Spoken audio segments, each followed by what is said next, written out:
आज का यह वीडियो व्यक्ति के जीवन से जुड़ी हुई है। जब व्यक्ति की किस्मत खराब होती है तो उसके मन में कैसे कैसे भाव उत्पन्न होते हैं। आज के वीडियो में हम यही देखेंगे, तो चलिए शुरू करते हैं। एक बार की बात है, महात्मा बुद्ध के शिष्य आनंद कहीं जा रहे थे। रास्ते में उन्होंने देखा कि एक अधेड़ व्यक्ति एक चट्टान पर बैठा रो रहा है। वे उसके पास गए और बोले, क्या बात है वत्स, तुम कौन हो और क्यों रो रहे हो? आनंद की बात सुनकर उस व्यक्ति की सिसकियां थम गईं। वह अपने आंसुओं पोंछता हुआ बोला, मैं पास के गांव का रहने वाला एक बदनसीब व्यापारी हूं। मैं जो भी काम करता हूं वह बिगड़ जाता है। व्यापार के चक्कर में मैंने अपनी पत्नी के गहने गंवा दिए। मैंने अपने परिवार को भी खो दिया, यहां तक कि मेरा घर भी गिरवी पड़ा है। मुझे तो लगता है कि मैं किसी काम का नहीं हूं। मेरी किस्मत ही खराब है। उसकी बात सुनकर आनंद बोले, तुमसे किसने कहा वत्स कि तुम्हारी किस्मत खराब है? जरा मैं भी तो जानूं कि तुम्हारी किस्मत में क्या खराबी है। वह व्यक्ति बोला, पहले मैं खेती करता था, पर हर साल उसमें घाटा होता था। कभी सूखा पड़ जाता तो कभी ज्यादा बारिश के कारण फसल बर्बाद हो जाती। इससे परेशान होकर मैंने व्यापार करने का निश्चय किया।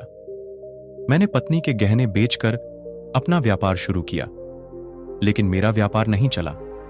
शुरू में परिवार वालों ने मेरा साथ दिया, लेकिन जैसे जैसे मुझे नुकसान होने लगा, मेरे परिवार वाले भी मुझसे दूर हो गए। मैं यह सब उनके लिए ही कर रहा था, लेकिन अब वे लोग मुझे देखकर नजरें फेर लेते हैं और मुझे ही मेरे परिवार की दुर्दशा का जिम्मेदार ठहराते हैं। उस व्यक्ति ने एक लंबी सी सांस ली और फिर बोला, मेरा एक मित्र है, उसने भी मेरे साथ अपना व्यापार शुरू किया था।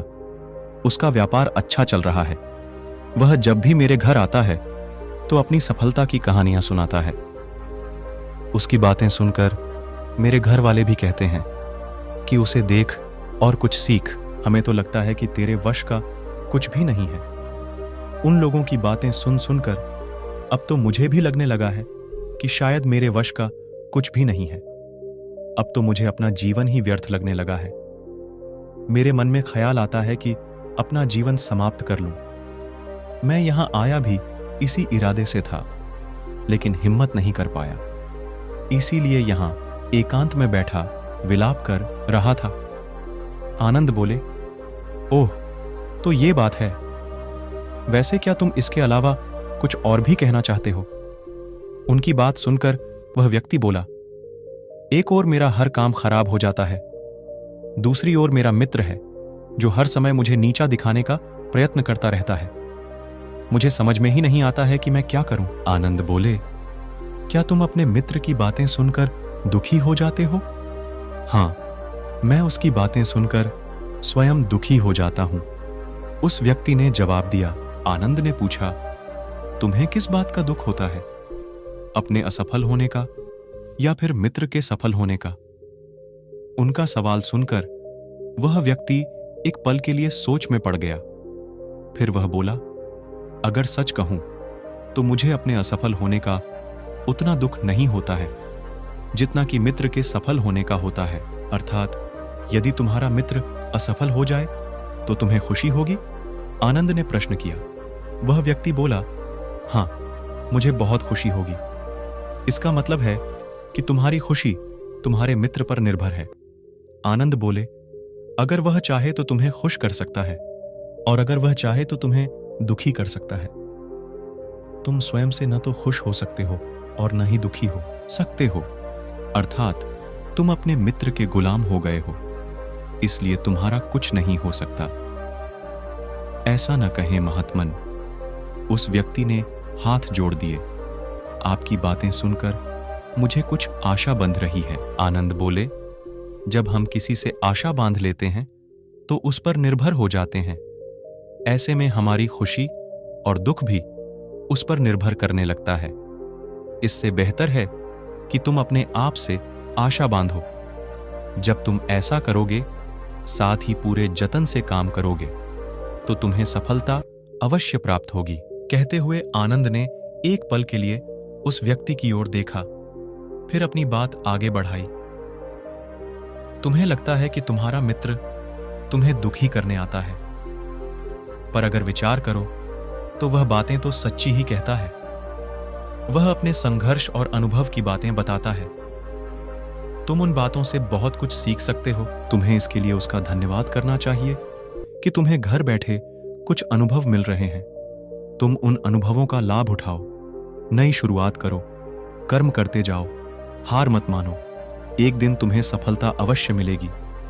आज तुम जिसे अपना बुरा वक्त या बुरी किस्मत कह रहे हो, एक दिन यह बदल जाएगी। इसी के साथ तुम्हारे विचार भी बदल जाएंगे। और देखना, जब तुम्हारा अच्छा वक्त शुरू होगा, तब तुम्हारा मित्र भी तुम्हें अपनी सफलताओं की कहानियां नहीं सुनाएगा। तब वह अपनी असफलताओं की बातें बताएगा, ताकि तुम उसकी बातें सुनकर भ्रमित हो जाओ, तुम्हारा आत्मविश्वास हिल जाए और तुम गलत निर्णय ले सको। लेकिन उस समय भी तुम्हें अपनी बुद्धि का प्रयोग करना होगा। तुम्हारा मित्र जैसे आज तुम्हें दुखी करने आता है, उसी तरह उस समय भी वह तुम्हें दुखी करने आएगा, क्योंकि जिस तरह उसे दुखी देखकर तुम्हें मजा आता है, उसी तरह उसे भी तुम्हें दुखी देखने में उतना ही मजा आता है। वह व्यक्ति बोला, आपने सही कहा, लेकिन मेरा सबसे बड़ा दुख यह है कि मेरे परिवार के लोग भी इसमें शामिल हैं। वास्तव में मैं तो अपने परिवार के लिए अच्छा करना चाहता था, लेकिन वे लोग भी मेरी बात नहीं समझते हैं। वे भी मुझे गलत कहते हैं, और अब तो वे मेरे साथ भी नहीं हैं। आनंद बोले, मैं सब समझ गया। तुम सांत्वना चाहते हो। वास्तव में इस दुनिया में सभी लोग सांत्वना ही चाहते हैं। हम चाहते हैं कि हम जब भी कुछ करें तो लोग हमारी प्रशंसा करें, लेकिन आमतौर से ऐसा नहीं होता है। इसलिए हम दुखी हो जाते हैं। हमें लगता है कि हमारे मित्र, परिवार वाले सब मतलबी हैं। लेकिन तुम अगर किसी को अपना परिवार मानते हो और उसके लिए कुछ करना भी चाहते हो, तो तुम्हें ऐसा क्यों लगता है कि तुम दूसरों के लिए कुछ कर रहे हो? वास्तव में तुम अपनी खुशी के लिए कर रहे हो। इसीलिए परिवार के लिए कुछ करना वास्तव में अपने लिए ही करना होता है। लेकिन अगर ऐसा करते समय तुम्हें लगता है कि तुम दूसरों के लिए कर रहे हो, तो तुम दुखी रहोगे। और अगर तुम्हें लगता है कि तुम अपने लिए कर रहे हो, तो तुम खुश रहोगे, क्योंकि जब तुम अपने लिए कुछ अच्छा करते हो या करना चाहते हो, तब तुम्हें सांत्वना की जरूरत नहीं पड़ती है। आनंद की बातें सुनकर उस व्यक्ति के चेहरे के भाव बदल गए। वह बोला, आप सही कह रहे हैं, मैं समझ गया हूं। अब तक मेरी किस्मत खराब इसलिए थी क्योंकि वह दूसरों के हाथ में थी। अब मैं अपनी किस्मत को अपने हाथ में रखूंगा। मैं फिर से प्रयत्न करूंगा, पूरे मन से काम करूंगा, और जब तक सफलता नहीं मिल जाती, चैन से नहीं बैठूंगा। उस व्यक्ति की बात सुनकर आनंद मुस्कुराए और उसे एक छोटी सी डिबिया देते हुए बोले, इस डिबिया को हमेशा अपने पास रखना। इसमें एक ऐसा राज है जो तुम्हें बड़े से बड़े दुख से भी बाहर निकाल लेगा। लेकिन इसे तभी खोलना जब तुम्हारे जीवन में कोई रास्ता न सुझाई दे और तुम्हें लगे कि सब व्यर्थ है। यह दुनिया व्यर्थ है और यहां रहना भी व्यर्थ है। उस व्यक्ति ने आनंद को धन्यवाद दिया और डिबिया को लेकर चला गया। उसने नए उत्साह के साथ फिर से अपना व्यापार आरंभ किया। उसका व्यापार चल निकला। अपनी मेहनत और लगन के बल पर वह एक बड़ा व्यापारी बन गया। परिवार वाले भी उसके साथ आ गए और उसका जीवन हंसी खुशी बीतने लगा। अब वह भूतकाल का रोना छोड़ चुका था। वह भविष्यकाल की भी चिंता नहीं करता था। बस अपने वर्तमान को संवारने में लगा रहता था। और जो कुछ भी वह करता था, वह अपने लिए करता था, अपनों के लिए करता था। इसलिए वह प्रसन्न था।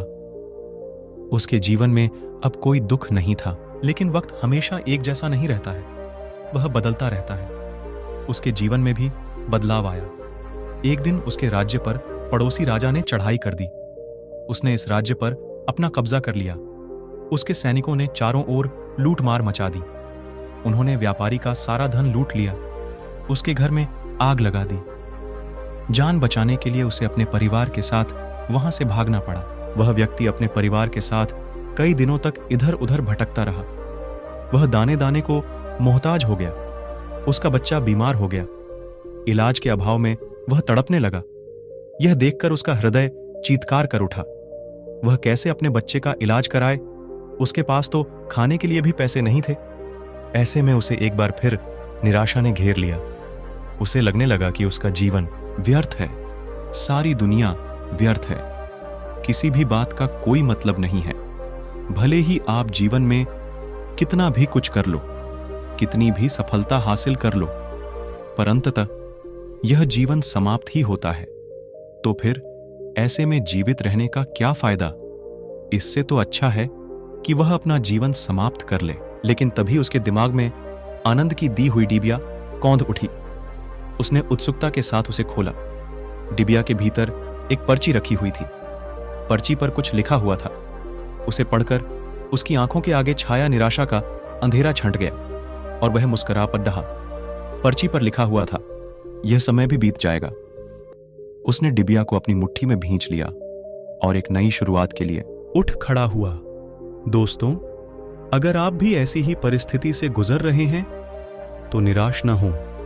अपने अतीत पर शोक मत करें, न ही भविष्य की चिंता करें। अपने वर्तमान को जिएं और उसे बेहतर बनाने के लिए सच्चे मन से प्रयत्न करें।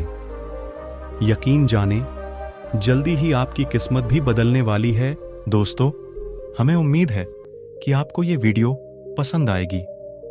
प्लीज वीडियो को लाइक, चैनल को सब्सक्राइब करें। धन्यवाद। नमो बुद्धाय।